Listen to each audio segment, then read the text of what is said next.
나와 철수, 민규, 상재는 어렸을 때부터 함께 자랐다. 초등학교, 중학교, 고등학교를 이어서 대학도 모두 고향의 소지한 대학교에서 다니게 되었다. 하지만 대학은 과가 분할돼 있었고 사람들도 많았기 때문에 고등학교 때처럼 자주 만나서 놀진 못했지만 그래도 비정기적으로 만나서 실없는 이야기를 주고받는다든지 힘든 일이 있을 땐 진솔한 이야기를 나누기도 했다.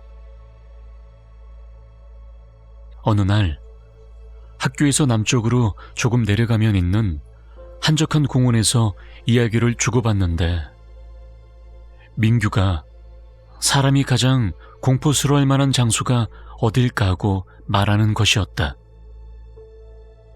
실없는 소리였지만 딱히 할 게 없었던 우리는 나름대로의 상상력을 동원해서 폐병원이나 공동묘지 등 갖가지 아이디어를 짜냈다. 그리고 실없이 던져진 한마디, 그럼 우리 한번 가볼까? 하고 민규가 말하는 것이었다. 하지만 폐병원 같은 시설은 생각보다 많지 않았다. 많지 않았다기보다는 우리 동네 근처에는 눈 씻고 찾아봐도 없었다. 공동묘지의 경우는 마치 조선시대에 풀만 무성한 벌판에 묘들이 빽빽히 자리 잡고 있고 칠흑 같은 어둠 속을 조심조심 걸어다니는 사극풍의 생각을 했지만 현대의 공동묘지는 밤에도 전등불이 밝혀져 있고 관리자도 있고 안전을 위해서 밤에는 문을 폐쇄한다는 사실을 알게 되었다. 우리는 딱 한 가지 희망을 걸고 마지막으로 찾았던 곳은 조수지였다. 칠흑 같은 어둠 속에서 물귀신을 연상시키는 그 조수지 말이다. 잔뜩 기대하고 랜턴과 텐트를 들고선 비교적 가까이 있는 조수지를 찾았지만 우리 예상과는 달리 듬성듬성하게 가로등이 박혀 있었고 심지어는 밤낚시를 즐기는 사람들도 드문드문 있었다. 실망감을 이루 감출 수 없었지만 어쨌든 그때 일은 그렇게 끝이 났고 서너 달 후에 우리는 함께 여행을 가게 되었다. 맑은 공기를 마실 수 있는 산간지방으로 가서 고기도 구워 먹고 갑갑한 도시를 빠져나와서 산과 들, 강을 보고 있으니까 무언가에서 해방된 듯한 기분이 들었다.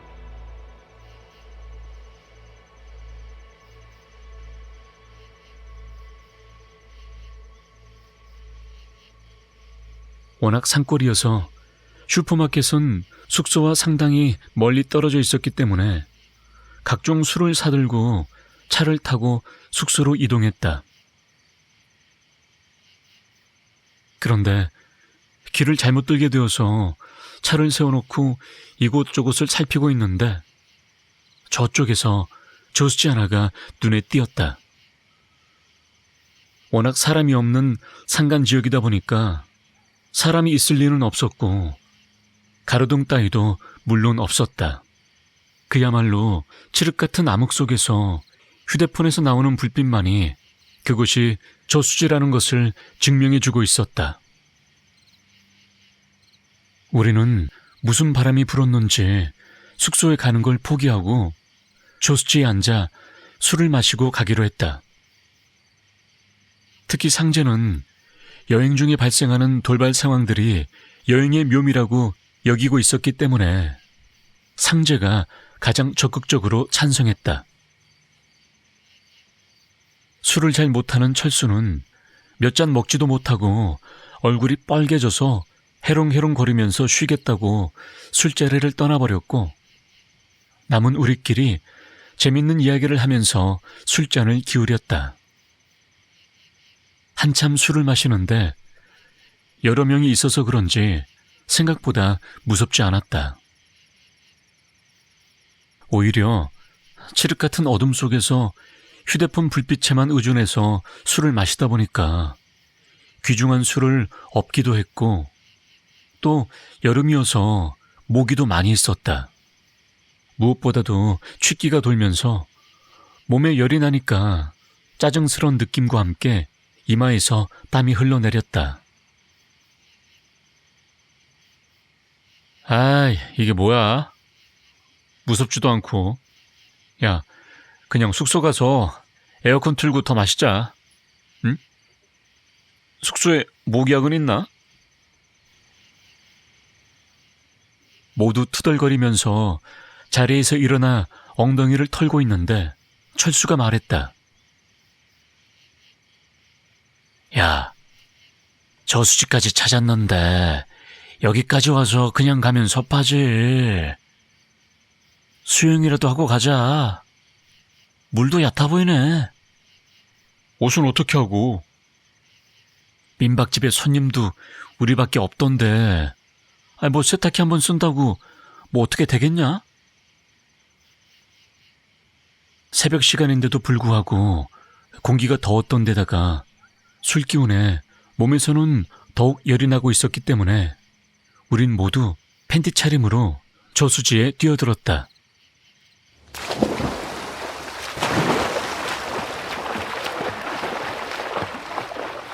그렇게 우린 무더위를 달래면서 재미있게 놀고 있었다. 얼마나 놀았을까? 문득 주위를 보니까 우리는 저수지 중앙까지 근접해 있었다.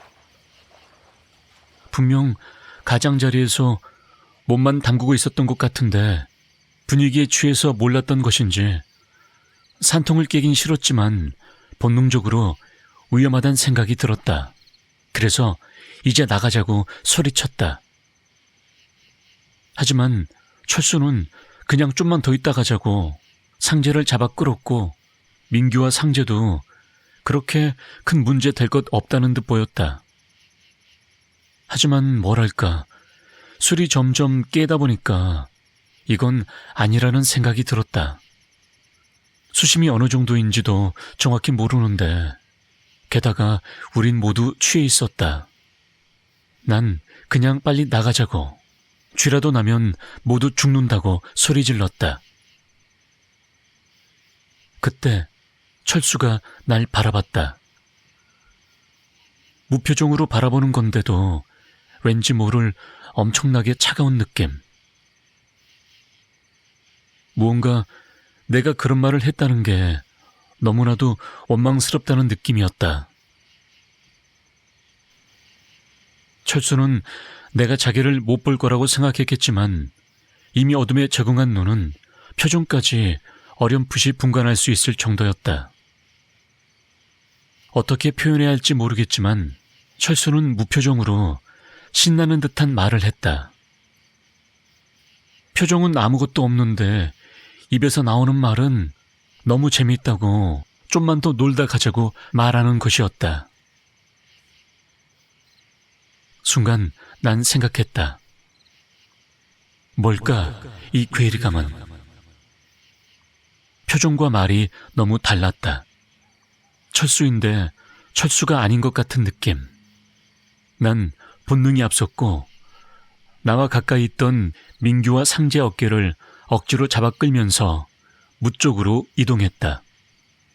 빨리 나가자고 소리를 버럭버럭 지르면서 둘을 데리고 헤엄쳤다. 그러자 깊은 중앙 쪽으로 헤엄치던 철수가 뒤를 휙 돌아보더니 악에 바친 듯 괴성을 질러댔다.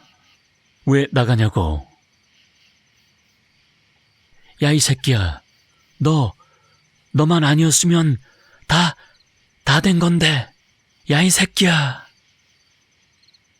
다들 어안이 벙벙해졌고 그제서야 모두 뭔가 위험하다는 걸 직감적으로 알아챘고 빠져나오고 있는데 갑자기 철수가 안 보였다. 아직도 저수지 안에 놀고 있는 건지 난 본능적으로 친구들을 데리고 무조건 잡아 끌고 옷가지를 주워들고 차로 이동했다.